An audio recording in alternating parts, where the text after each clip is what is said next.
For those of you who don't know me, my name is Will Grease. I'm a PM on the Cloud and Server Storage team.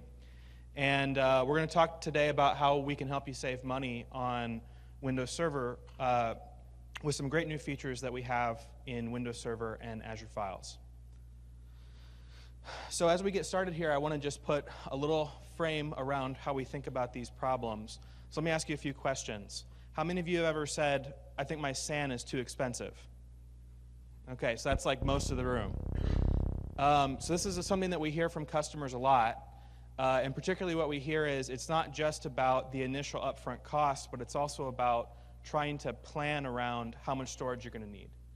And also it's about the maintenance, the ongoing maintenance. Like we can say with a probability of 1 that stuff will go wrong in the course of, the 3 to 5 year life cycle of a device. So secondly, how many folks are afraid to delete data off their production systems? About the same amount of people. So this is something that I've heard quite a bit. I actually, prior to working on what I work on now, I was the PM owner for File Server Resource Manager. If you're familiar with it, it's this like fantastic tool. I think you can probably go to the moon with it. And one of the cool things that it can do is it can expire data and do this in a planned sort of way. It can do it based on timestamp, based on last access date, based on file classification.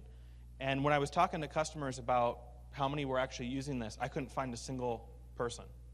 And it kind of goes to show that people were just very afraid of doing anything that might result in the users calling in and complaining that they couldn't find their FY85 spreadsheet or whatever. And finally, how many of you think that managing global storage infrastructure is difficult? Yeah, some.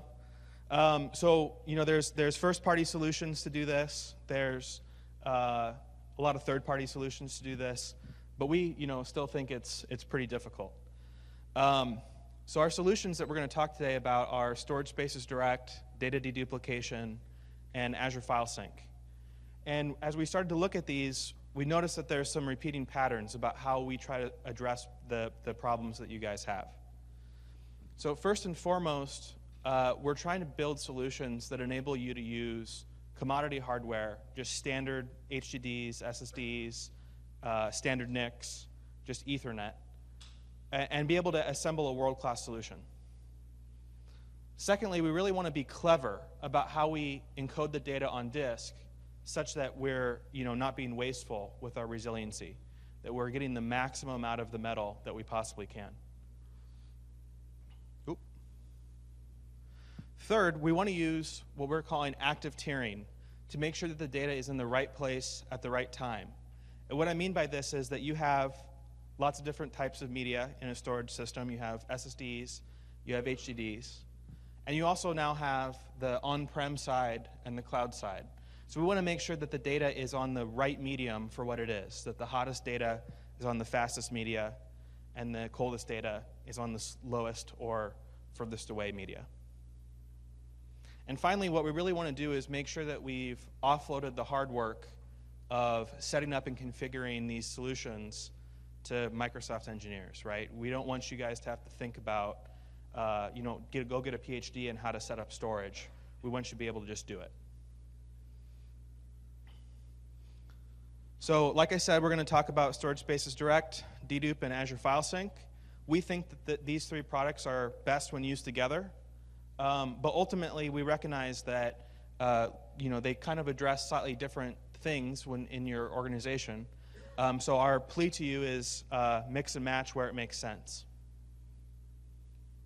So let's talk a little bit about Storage Spaces Direct first. Storage Spaces Direct is software-defined, shared nothing storage.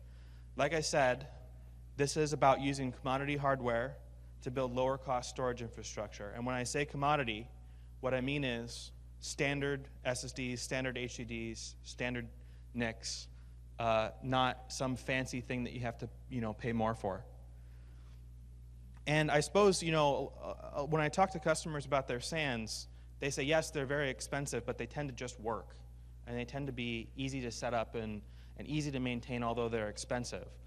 And so I suppose probably the first question that folks have is, how are you able to assemble a solution with off-the-shelf commodity stuff that just works like a SAN does? And so the answer is pretty simple. We're using some tried and true technologies in Windows Server to do this. So the first thing that we do here is you attach the storage directly to your nodes, and you cluster the nodes of your solution into a failover cluster. Secondly, you're going to create a storage pool across the nodes where you have a software-defined pool of storage that the disks are in a common pool across nodes. So I'm going to do this quick in my little recorded demo here. So I'm actually elapsing the time, but this is pretty quick. So this enable cluster S2D commandlet actually goes and finds all of the nodes on all of your, finds all of the storage on all the nodes in your cluster, and actually adds them to a software-defined pool of storage. You don't have to do that, and it's making sure that they're initialized properly, that they are available to be used, and all the fine things that are happening under the covers. And so then you see here in just about a minute of time, I've got a software-defined pool of storage in cluster pool 1. So the second thing that we do is actually to create a new volume. And there are actually a couple different choices that you have to make on Storage Spaces Direct around volume types. So really it's about resiliency. It's about trying to make sure that you get the best performance and the best resiliency options that you can. So the first option that we offer is mirror. And with mirror, we're actually writing your data in triplicate, assuming that you've selected three-way mirror. And with three-way mirror, this is very fast. It's one of the attributes of mirrors for high-performance workloads that you should, select a very fast option. But it has the downside of being less efficient. Our second option that we have is parity. And actually what I'm showing here is dual parity. And with parity, we're actually being a little bit more clever. We're using math to make sure that we can write the data out and have effectively 3 copies, just like we did before, but actually only store on disk with the impact of having 2 copies. We do that by virtue of these parity bits that I have on screen. So parity is, like I mentioned, a little bit slower, but it's great for longer-term storage. And then finally, we have an option called mirror accelerated parity. And the idea with this is that it's a tiered volume where you have a mirror space, or what we're calling a performance tier, where everything is written in triplicate just like before. But then we're using active tiering to be smart about when we rotate data between tiers. When it moves to our so-called capacity tier, we're actually going in and re-encoding that data with a parity calculation. And the advantage to doing this is it's happening without you ever seeing it. You're not waiting for the write to do the parity calculation. So this is a great option for these intermediate kind of workloads. In other words, for like a high-performance SQL server, you probably want a mirror. For maybe a longer-term archival storage, parity. And for something in between, and I would kind of point to a general-purpose file server kind of a workload, mirror accelerated parity is a great option. So I have a quick demo here, and I accelerated this one pretty fast. So basically what I'm going to do is I'm going to make a reference to my storage pool, and then I'm going to create a new volume with the tiers, with 2 tiers, a capacity tier and a performance tier, and actually give it, like 1 terabyte for the performance tier, 3-4 terabytes for the performance tier, and just show you how quickly this actually goes and works. So just under 5 minutes, we have a totally working system where you can see I now have a new cluster virtual disk, and on that disk I have 1 volume, my data, ready to go under C cluster storage volume 1. So one of the chief things that we mentioned in the abstract for this session is the idea of general purpose file server and addressing some of those workloads. Storage Spaces Direct is great for this. Let's just do a quick review of what we just talked about. So we have some cluster nodes. We're going to have a storage pool of all the disks on these nodes. create a volume on top of this, one or more volumes, I should say. And then ultimately what we recommend is for general purpose file servers to run your file servers in virtual machines. And we actually recommend this for a couple of reasons. First, you're being able to isolate file servers by their function. So you can create a file server for your HR department and be guaranteed that you're not going to have any data leakage across other domains. Secondly, that you actually are able to get higher availability and performance by basing them on storage spaces direct, right? Because we've built a highly available solution that's with failover cluster, highly resilient. We're using a mirror parity or mirror accelerated parity to really make sure that your data is protected. And these things are often not available on sort of your classic unitary general purpose file server. And finally, and this is the really cool feature that we added in Windows Server 2016, is storage quality of service, or what we would often call storage QoS. And there's classic storage QoS where you're able to put a limit on your VMs. And the idea is that you stop a noisy neighbor from actually going and running loose on the system and taking over all the I/O. But with Windows Server 2016 and beyond, we've added the ability to set minimums on VMs. So the idea is that you can actually set my minimum to a certain I/O threshold, and then if the system's relatively lightly being utilized and other VMs aren't busy, you can burst up to a much higher speed. So this is crazy performance. This is the kind of thing that you don't get with commodity hardware typically. You can get with very expensive network adapter solutions. So let's quick talk about dedupe. So I'm actually the data deduplication PM, so this is the area I know and love the most. Data deduplication allows you to save by single instancing data, common patterns of data within your volume. And we can do this on any hardware backend.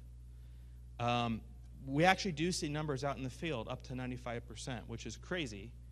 And so this is pretty significant life-altering kind of savings that you can get. Actually, to the point that we get these savings, I actually get calls from customers where they say, Will, I do not believe that you're saving 70, 80, 90% of my data set. How are you doing this? So I'll just give you a quick walkthrough of how this actually works. So I've got some sample files here.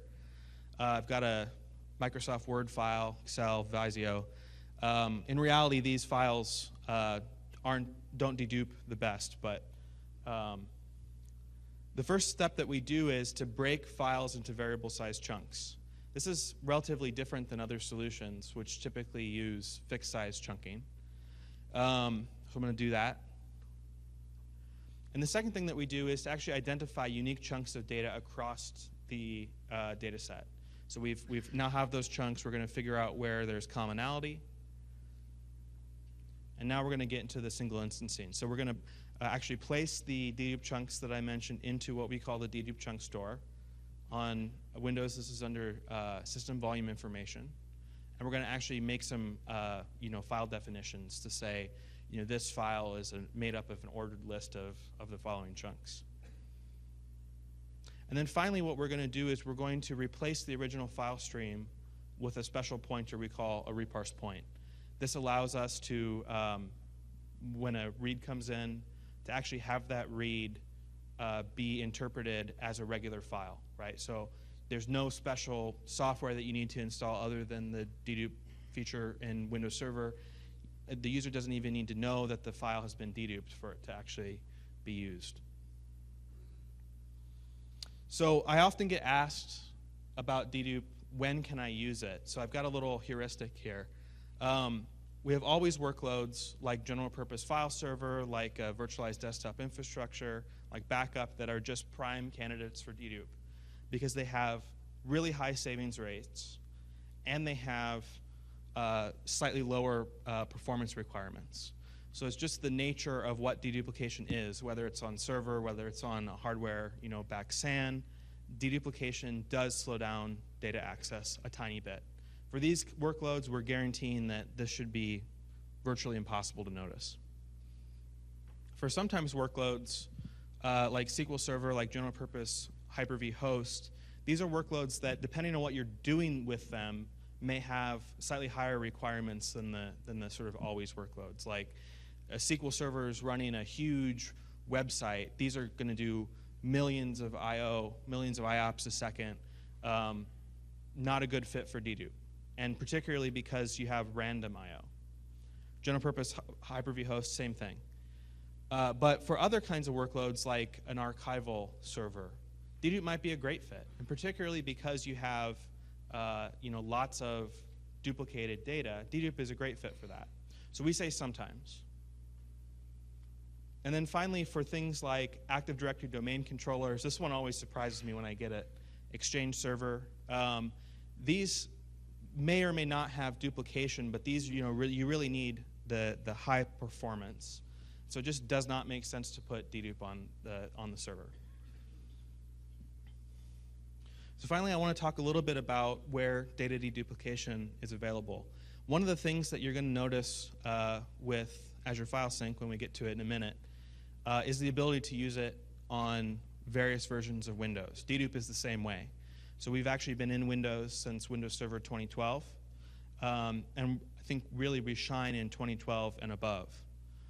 So we're available on 2012, 2 to 10 terabytes, and on 2016 in Windows Server version 1709, up to 64 terabytes.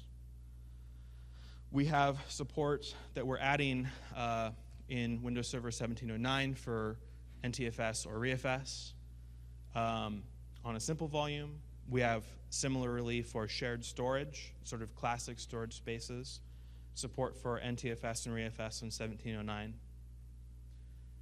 And finally, or not finally, we're also supporting dedupe on SANs. So in addition to or instead of using the hardware deduplication that's in many SANs, you can use Windows Server software defined deduplication. And finally, we work on storage spaces direct in Windows Server 2016, interoperating with NTFS. So I'd have a little bit more to say on future versions of dedupe working with storage spaces direct, but we'll get to that at the end. So I'd love to take the opportunity to pass off to Fabian. Thank you.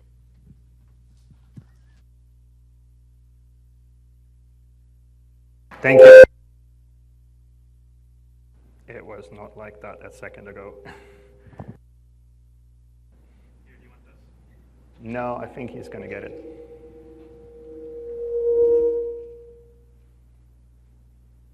Is this better now?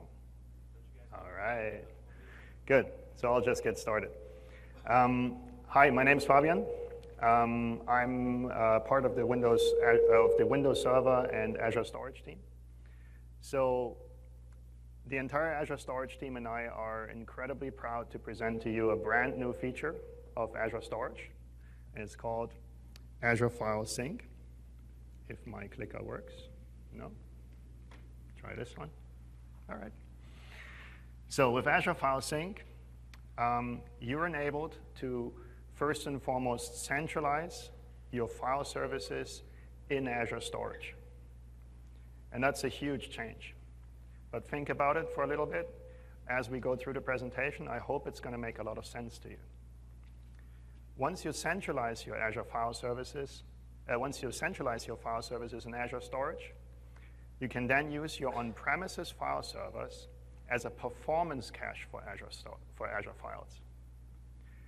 So as you cache those files, those most frequently accessed files on premises, you can still continue to give your users and applications the same performance that they used to from local disk, as long as these are files that are most frequently accessed. And those files that are not frequently accessed, that are rarely ever touched, you as an administrator are given the opportunity to tier them to the cloud, keep them safe and secure in Azure Storage. No need to waste any on-premise resources on them. The namespace stays fully intact. Any user or application can access any file at any point. If that is a most frequently accessed file, it'll come right from disk. If it is this rare event in which you're accessing something from a project 3 years ago, that file is in the namespace. You can open it There's nothing special you need to do. Just use File Explorer or go through your SMB share, whatever you use to access the files in the file server, that will just work. And Azure File Sync will make sure that these files are coming transparently recalled from the Azure storage.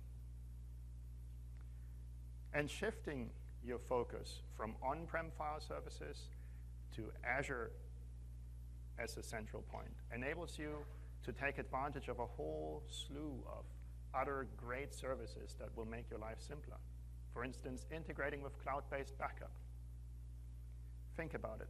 Right now, you're spending a lot of time on figuring out on-premises backup. Backup windows are ever increasing. You need to have backup storage that's affordable. Like all these things you don't have to do anymore because you have the files in the cloud and you can simply utilize cloud-based backup of the files you already have in the cloud.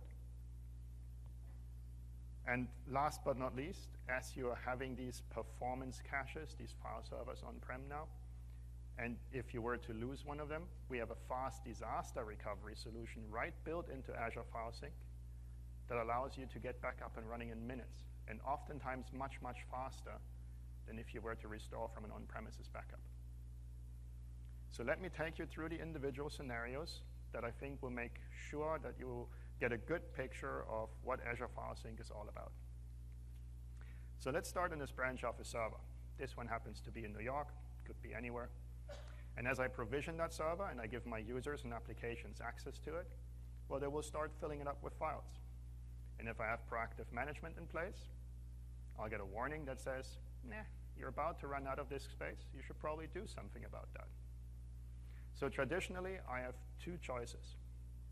The first one we'll already touched on is I could delete some files to make some room. But as the show of hands showed, barely anybody really wants to do that because it's really like somebody picking up the phone, calling the admin and saying, my files are gone, you gotta restore them. It's really hard for the admin, for you guys, to figure out what is the set of files that you can delete. So that means most admins choose option number 2, which is extend the storage footprint of the server. So that's a pain. Capacity management, capacity planning, that's a bit of a pain.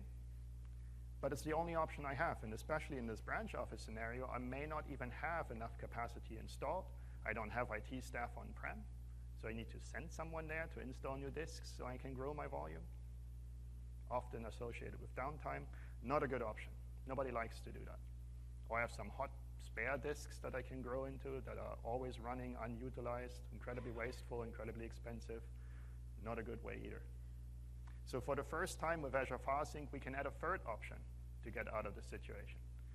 You can simply install a small Azure File Sync agent on your server. Could be a 2012 R2 server, could be a 2016 server. And then you can connect this volume to its own Azure file share. And as those two sync with each other, you can enable a feature that we call cloud tiering. And what cloud tiering allows the server to do is simply track access patterns to files on the server. So the server will make sure that those files that are most frequently accessed stay right on-prem, so you can deliver them to your users and applications with the performance that they're used to.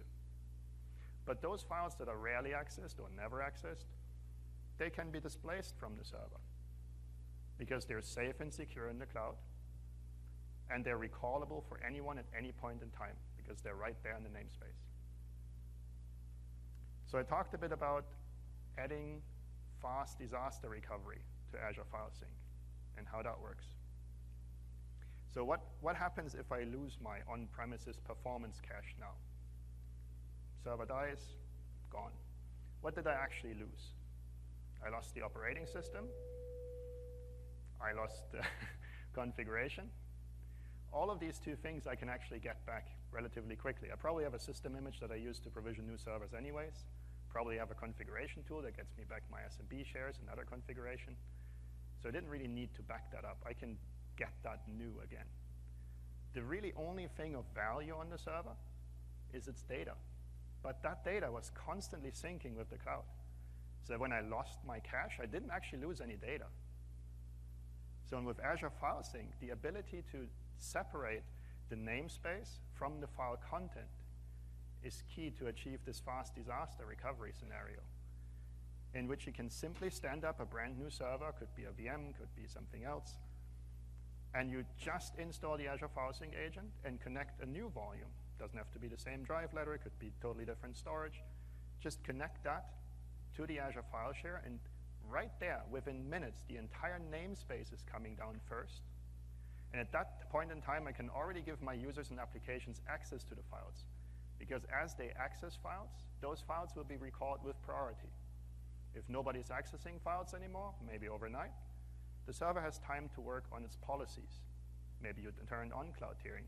Maybe you didn't. Maybe you want to recall all data. You can do that. So it really depends on how you set your policies. And then over time, that performance cache just builds back up. And there's another very important point about cloud tiering. Your performance cache now has a fixed storage footprint. Think about it for it. This is a really important part. I don't have this ever-growing file server monster that just wants to eat more storage and more storage. All I have to do is I need to provision enough storage so that I can grow the volume to the size that hosts my most frequently accessed files, but doesn't need to store anything else. There's a little bit overhead for new files. Sure, keep a little bit of free space. But that's all you need to do. And as that window of most frequently accessed files rolls into the future, so will the server displace the files that are no longer of interest, keep the files that were just created, and the whole system just rolls forward in time. So now, most admins that I've been talking to over the last year and a half, they have told me that their scope of operation just ever expands. They need to take care of more branch offices, they need to take care of more systems, and it starts to become a little bit of a challenge because they're facing data distribution scenarios in which I have a set of files in one location and I need all my branch offices to have the same set of files. If one of my information workers changes something here, all of my branch offices should get the update to those files. I have data collection scenarios in which my branch offices produce individual sets of files. I need to centralize that somewhere so I can run a line of business application on that data. And last but not least, we even have collaboration scenarios. Especially in the last 6 months, I've been talking to more and more companies that build this follow the sun around the world business model in which they strategically place branch offices around the world. And then they all work on the same project because it's morning somewhere all the time. So they get a much faster cadence going. So they need to make sure that overnight, the data that is produced in one region is traveling to the other region so that when it's morning for them, they can pick it back up and get right working on whatever the other team did last night. So with Azure File Sync, you can connect many of these caches to an Azure file share.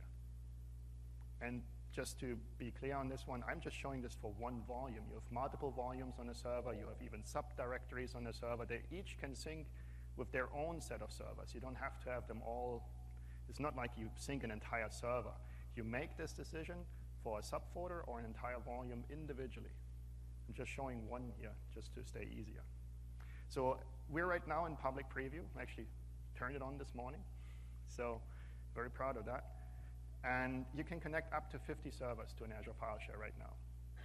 So we know that's not enough to address, for some companies, all of your branch offices. As we roll forward into general availability, give or take 6 months in the spring of 2018, we'll make sure we grow that number so you can truly connect all your branch office servers. But for right now, it's about 50. Another feature that we're going to enable in general availability, but I want to share with you right now because it expresses the roadmap of where we're going with this, is cloud-to-cloud sync. So now I can strategically place my storage accounts around the world. They match the location of my branch offices.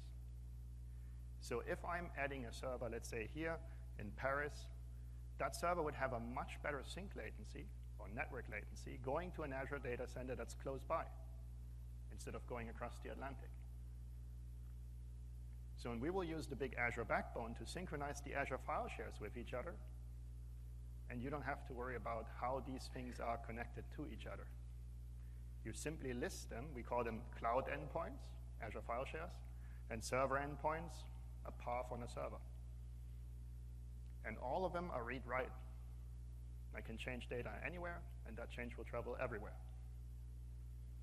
So whether you use cloud tiering and turn your server into a performance cache, or you say in headquarters, I have enough storage, I want a copy of all my files on-prem, don't need to turn on cloud tiering. It's a decision that you make individually for each of the servers you're connecting.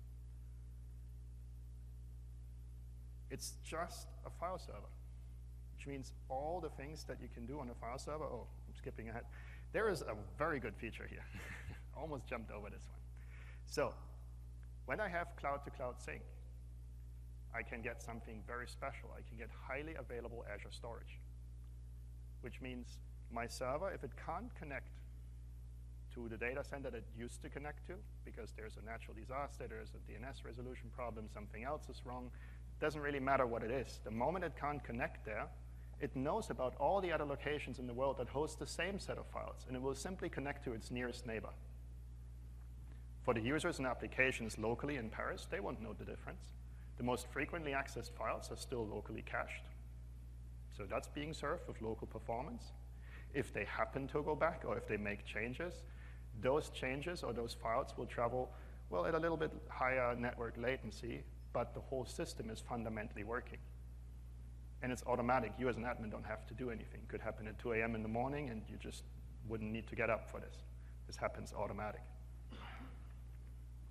So another thing here is it's just file servers, which means however you give your users access to that data on the server, it's the same thing. SMB shares, NFS shares, whatever you use, just continue using it. Azure File Sync essentially is a file system filter driver, just like Dedup. So it's completely transparent to whatever you put on a file server. Whether you use a line of business application from the rich ecosystem that has formed around file servers for the past 20 years, actually 21st anniversary of file servers, we knew that. So work folders is one example built into 2012 R2 already, give your users access to, via their mobile devices to file server data, even if they don't have corporate access. It's an interesting one. And last but not least, I talked about read-write access to any of these endpoints. So in an Azure File Share, I can mount the Azure File Share to an Azure VM as a network drive via SMB. Or I can simply give my platform as a service application access via REST interfaces. There's one important part I need to tell you while we are in public preview. If you make a change to the Azure File Share that is not coming through sync, but through SMB or REST, that change will be picked up on a schedule. And it probably won't propagate as fast through the system as you want it to. If you make a change on a server that travels through sync to the storage, that change will travel immediately. The moment you close the file handle for write is the moment we pick it up and propagate it through the system. So we know that we need fast change detection in an Azure File Share to accomplish that, and we're working on it. And this is not going to be a permanent state. It's just a public preview state we're in right now. At some point, no matter if you use sync, REST, or SMB, the change will travel as fast as you expect it to. So last but not least, I talked about backup. If I turn my file servers into these performance caches, on-premises backup doesn't make any sense anymore, because I don't even store all the files on-prem anymore. I certainly won't recall them all just to take a backup. It completely defeats the purpose. And I don't have to worry about on-premises backup anymore.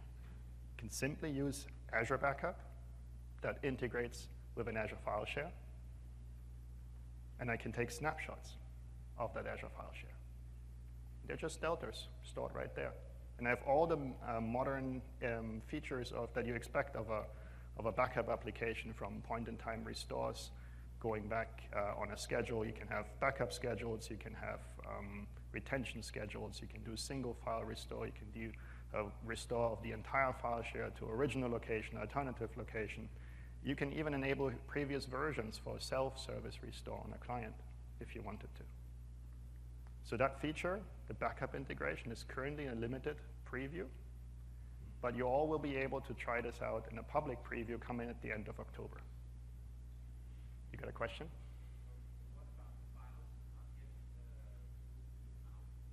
What?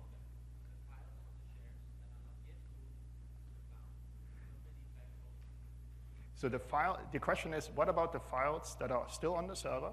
They haven't synced yet to the cloud. Well, when a backup happens, you basically increase the backup frequency. On the server, you have your VSS snapshots. They're interrupting your application, so you're going to schedule them carefully. And you probably only have one backup a day or maybe two. In an Azure file share, I'm much more open. I can schedule backups hourly if I wanted to. And if the file hasn't made it yet to the Azure file share, well, it will. It will sync there. And the first moment it's there, the next backup schedule will get the file. And that's just more flexible. You just can think about it as spinning the clock a bit faster on your backup schedule because it doesn't impact your line of business applications on the server.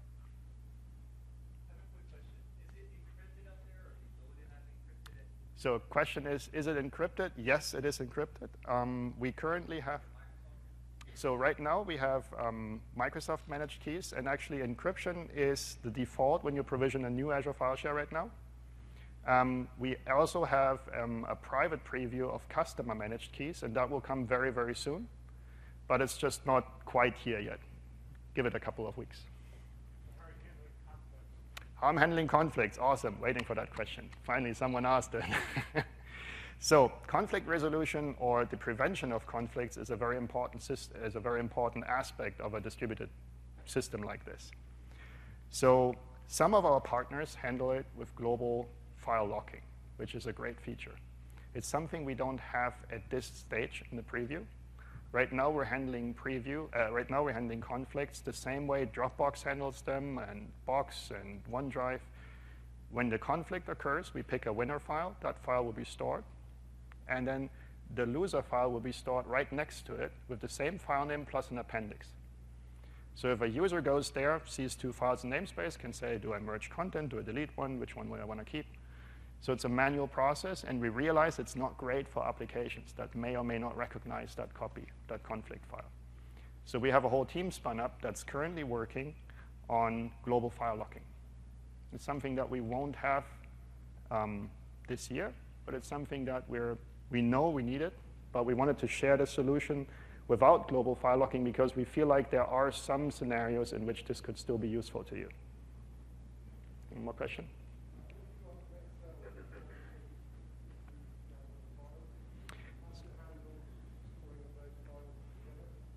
Sorry, I didn't catch the beginning.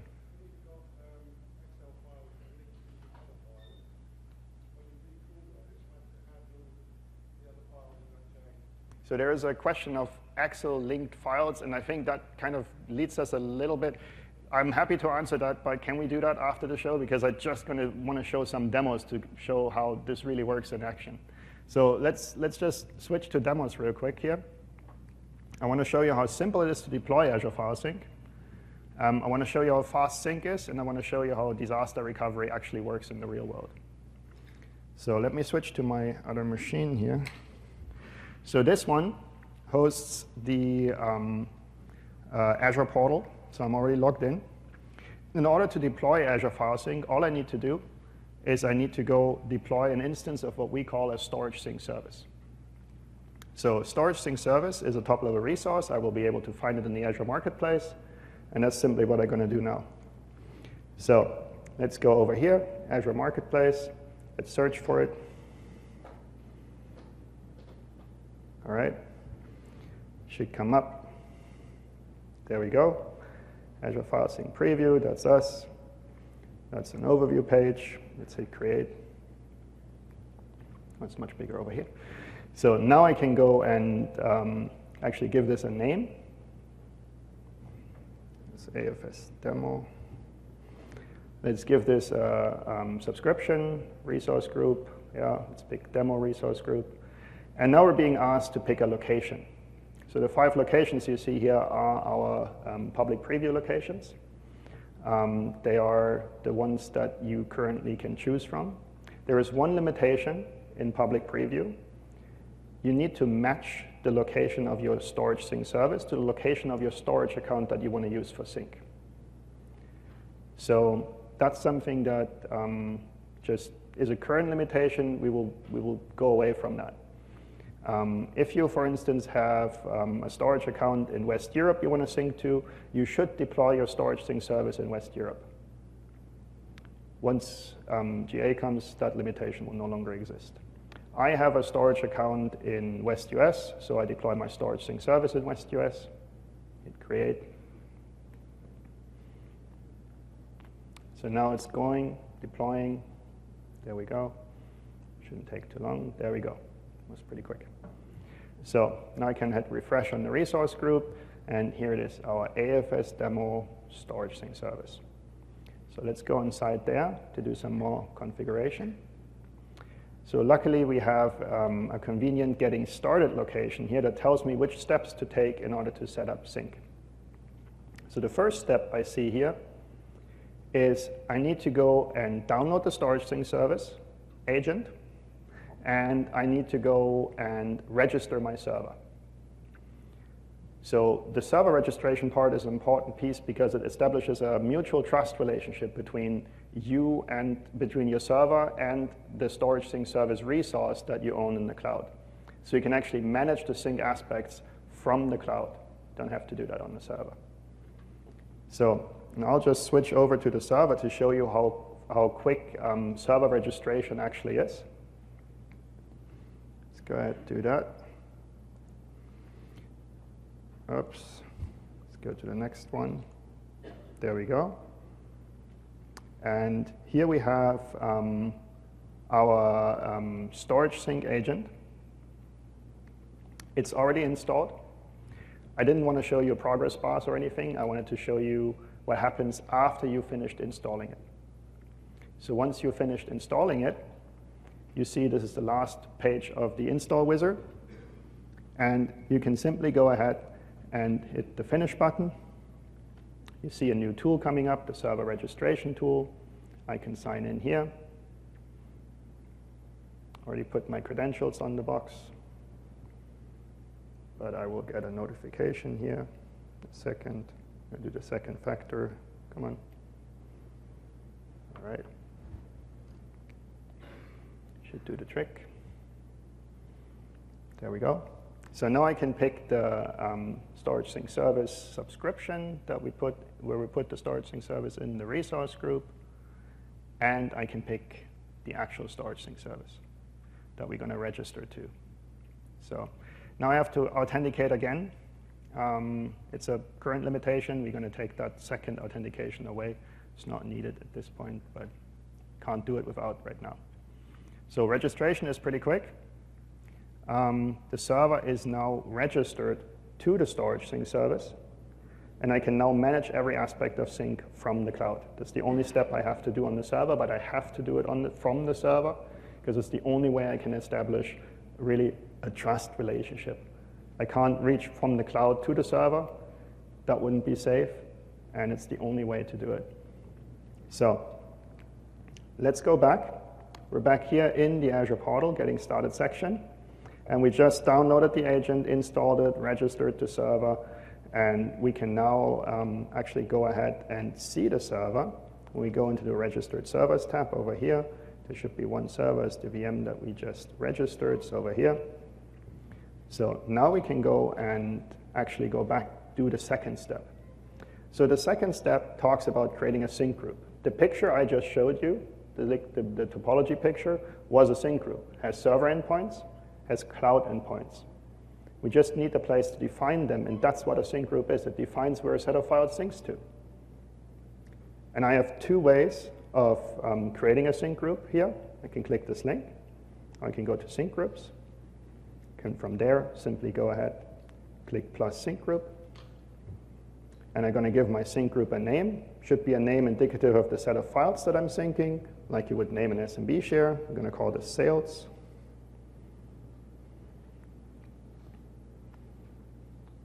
All right. So then we specify our first cloud endpoint. So we specify an Azure file share. I'm going to pick the subscription for the storage account that contains it. Now we choose the storage account. And this is where we filter the list because the storage sync service and the storage account need to be in the same region. So mine is in West US, the storage sync service is in West US, so that's the only thing I get to see. In general availability, you'll be able to see all your storage accounts. For right now, they need to be co-located. Let's pick that one. This one contains a file share that we want to sync with, sales file share here. Let's do that. Hit OK. And here we're provisioning, so the sync group is pretty quick, already created. Let's go in there. And the cloud endpoint is still provisioning. Takes a bit longer, sets up the storage, and there we go. So pretty quick.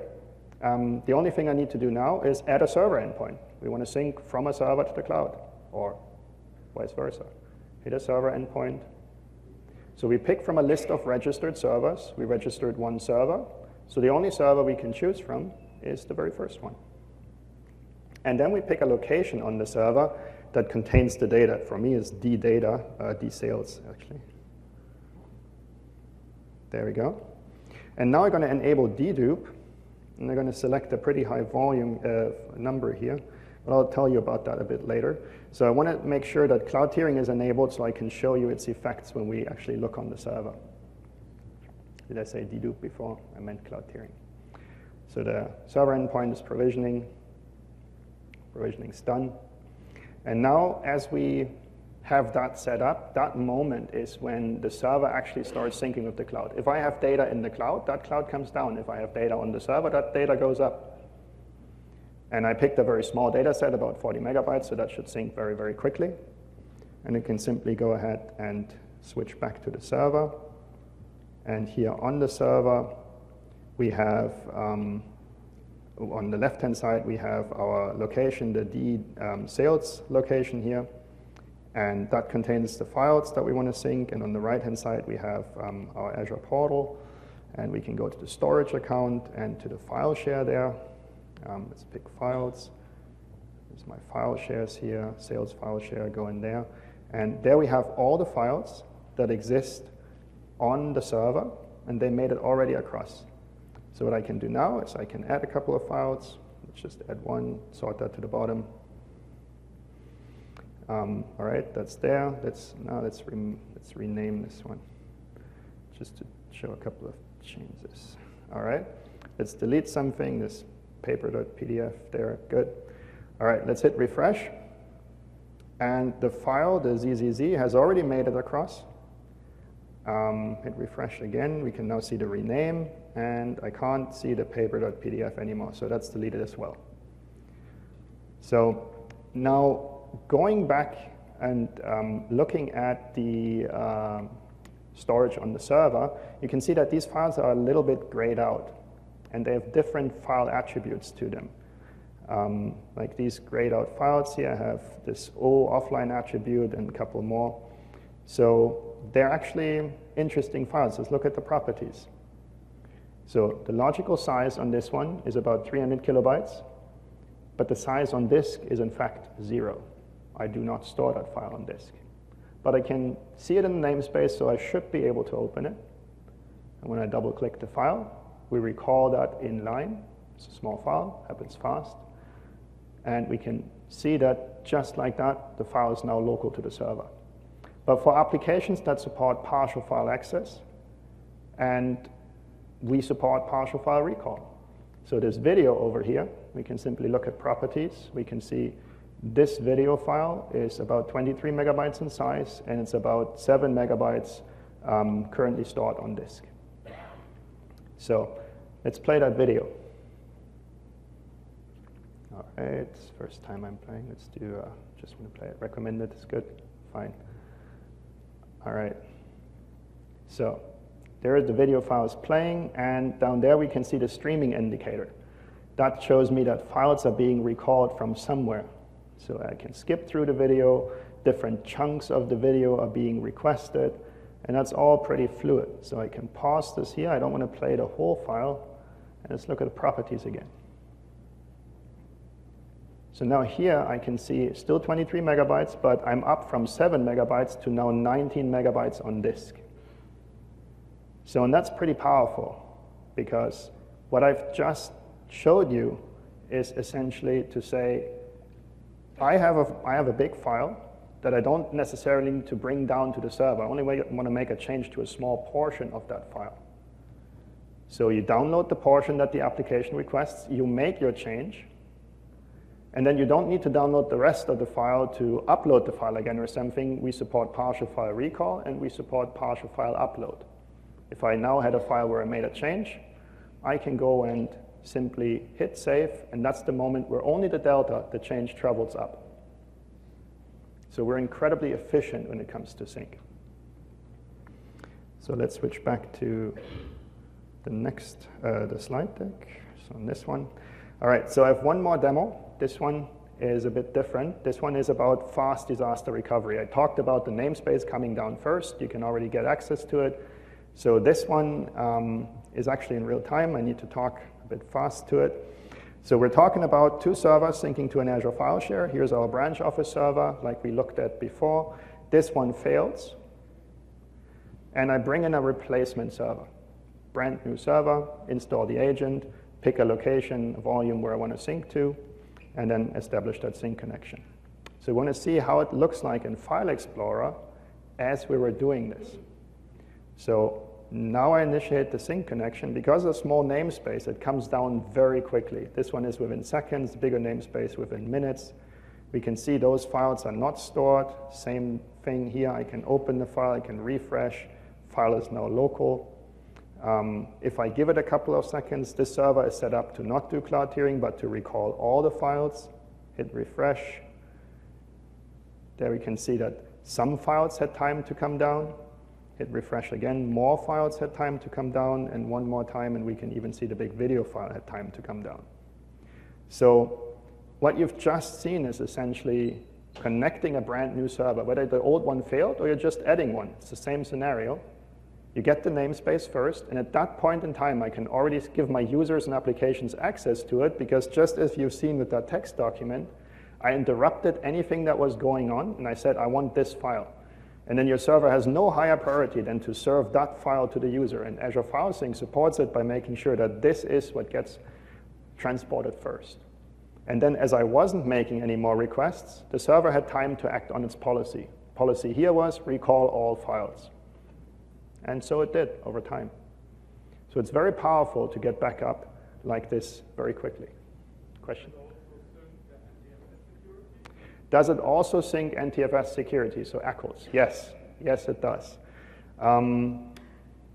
If you have an ECL on a file on server A, that ECL will sync to all the other servers, will sync to the Azure file share, will sync to all the other servers. If you make a change anywhere, that change will travel back. Now, the ECL is stored in the Azure file share, but it's not actually effective in the Azure file share. So accessing the Azure file share is still an admin access scenario at this time. We're working on supporting ECLs natively in an Azure file share. So you can support the idea of giving end users direct access to the Azure file share instead of giving access through the server SMB share or something like that. So it's something that's ongoing, and it's actually right around the corner. There's something you won't have to wait on for very long. And this is the way we kind of handle those NTFS permissions right now. Question?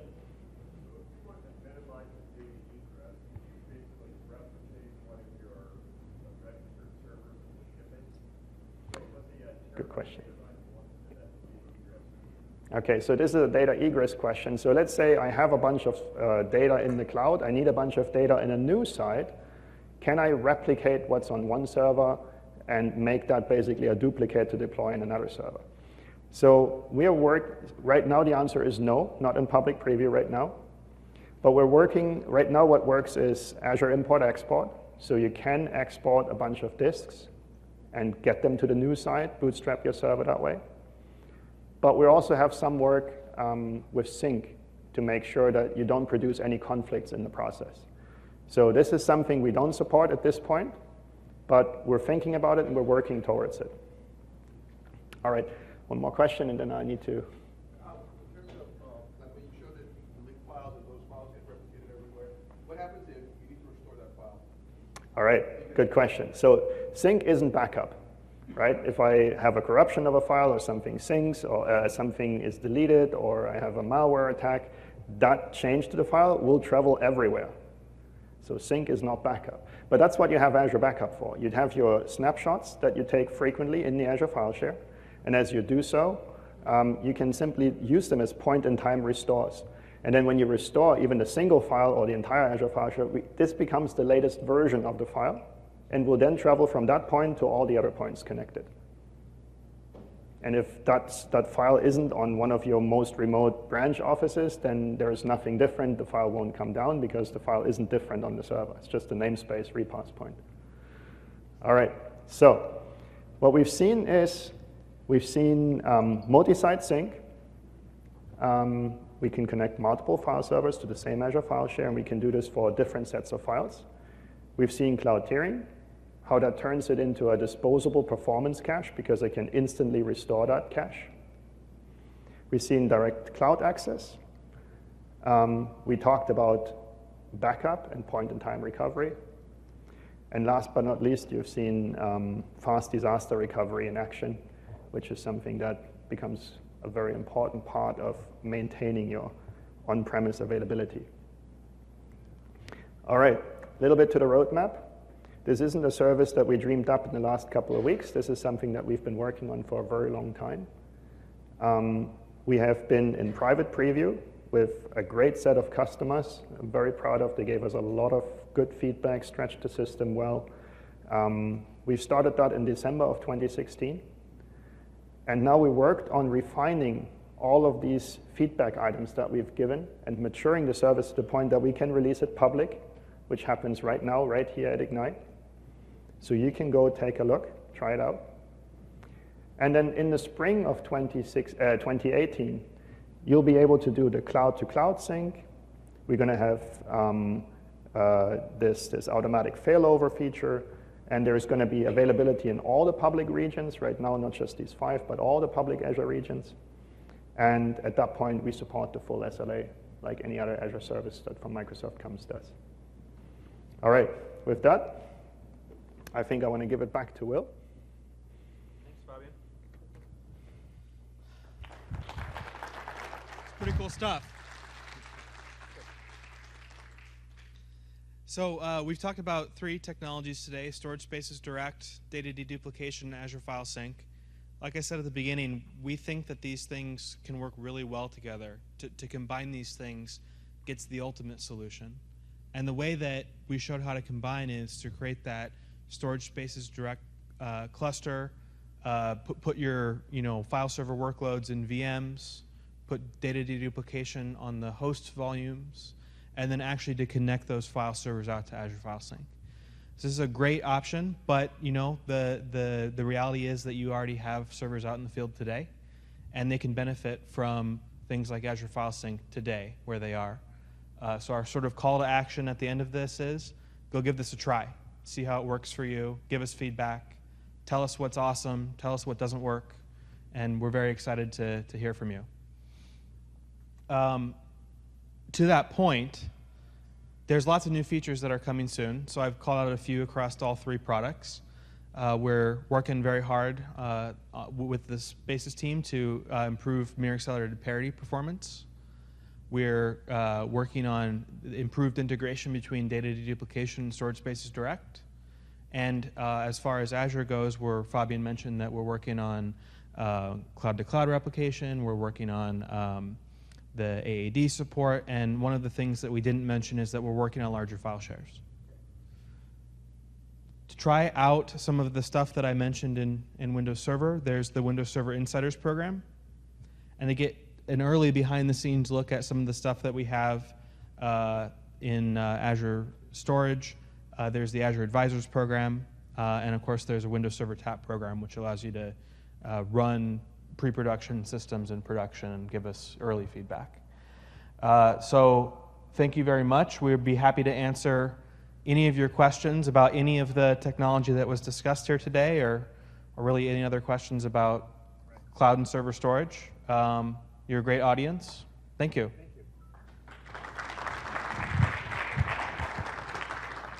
By the way, come find this banner. It's on the show floor as well. So you'll be able to just find the Azure Storage booth, find this banner, and we can talk about any questions that come up between now and maybe the rest of the week. So we're very happy to talk. We're going to be both at the server storage booth and the Azure storage booth. Right, exactly. So come see us. Come up. We'll stay as long as you guys want. Thank you. Thank you.